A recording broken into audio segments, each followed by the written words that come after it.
મિત્રો આપ જોઈ રહ્યા છો વડોદરા 24 અવર્સ ન્યૂઝ। હવે જોઈએ અગત્યના સમાચાર।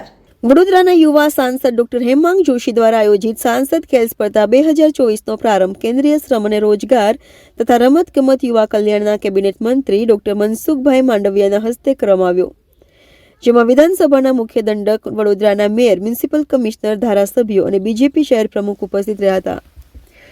વડોદરાના યુવા સાંસદ ડોક્ટર હેમાંગ જોશી દ્વારા આયોજિત સાંસદ ખેલ સ્પર્ધાનો પ્રારંભ સમા સ્પોર્ટ્સ કોમ્પ્લેક્સ ખાતે કરવામાં આવ્યો। પ્રસંગોચિત ઉદ્બોધનમાં સાંસદ અને મુખ્ય દંડકે વડોદરા અને રમતનો નાતો જણાવ્યો હતો। કેન્દ્રીય કેબિનેટ મંત્રી ડોક્ટર મનસુખ માંડવિયાએ જણાવ્યું હતું કે આ ખેલ સ્પર્ધામાં 15,000થી વધુ ખેલાડીઓએ ખેલ સ્પર્ધામાં ભાગ લઈ રહ્યા છે। ખેલથી લોકોની શારીરિક અને માનસિક તંદુરસ્તી બની રહે, આવી સ્પર્ધાને કારણે ખેલાડીઓ પૈકી કેટલાય તેજસ્વી ખેલાડીઓ મળે તેવી આશા છે, જેઓ રાજ્ય અને રાષ્ટ્રનું નામ રોશન કરે છે। ત્યારબાદ તેમણે રમતો નિહાળી હતી। સ્પોર્ટ્સ એ વર્તમાન સમયની અંદર ખૂબ મહત્વ ધરાવે છે। દેશની અંદર સ્પોર્ટ્સ વિકસે, સ્પોર્ટ્સમેનશીપ ડેવલપ થાય, એના માટે થઈને મોદીજીએ ખેલો ઇન્ડિયા અભિયાન ચાલુ કર્યું છે, જેમાં પ્રાથમિક અને સેકન્ડરી સ્કૂલની અંદર ભણતા બાળકો એમાં રહેલી ટેલેન્ટ, એનામાં રહેલું કૌશલ્ય એને આઈડેન્ટિફાઈ કરવા માટે થઈને સમગ્ર દેશની અંદર સ્કૂલ ખેલકૂદ સ્પર્ધાનું આયોજન થઈ રહ્યું છે। ખેલો ઇન્ડિયા તહેત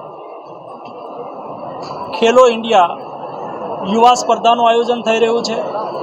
ખેલો ઇન્ડિયા યુનિવર્સિટી સ્પર્ધાનું આયોજન થઈ રહ્યું છે, જેના દ્વારા દેશના ટેલેન્ટેડ યુથને આઈડેન્ટિફાઈ કરી ટ્રેનિંગ આપી રાષ્ટ્રીય અને આંતરરાષ્ટ્રીય પ્રતિયોગિતામાં એમને ભાગ લેવા માટે પ્રોત્સાહિત કરાઈ રહ્યા છે। મારા સાથી સાંસદ હેમાંગભાઈ જોશી દ્વારા સાંસદ ખેલ સ્પર્ધાનું આયોજન કરવામાં આવ્યું છે।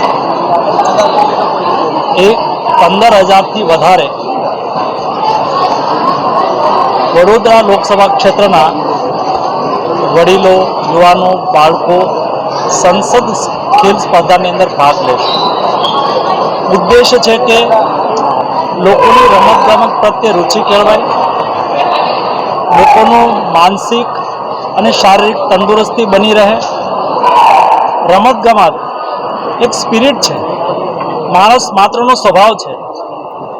રમતગમતથી માણસ માનસિક રીતે પણ શારીરિક રીતે પણ એ તંદુરસ્ત રહે છે। દરેક વ્યક્તિના જીવનનો એક ભાગ એ રમતગમત બને, મોદીજીનું ફિટ ઇન્ડિયાનું સ્વપ્ન સાકાર થાય। આમાંથી કેટલાય તેજસ્વી ખેલાડીઓ મળે, જે આગામી દિવસોની અંદર જિલ્લા કક્ષાએ, રાજ્ય કક્ષાએ અને રાષ્ટ્રીય કક્ષાએ રમીને પોતાનો વ્યક્તિગત વિકાસ કરે,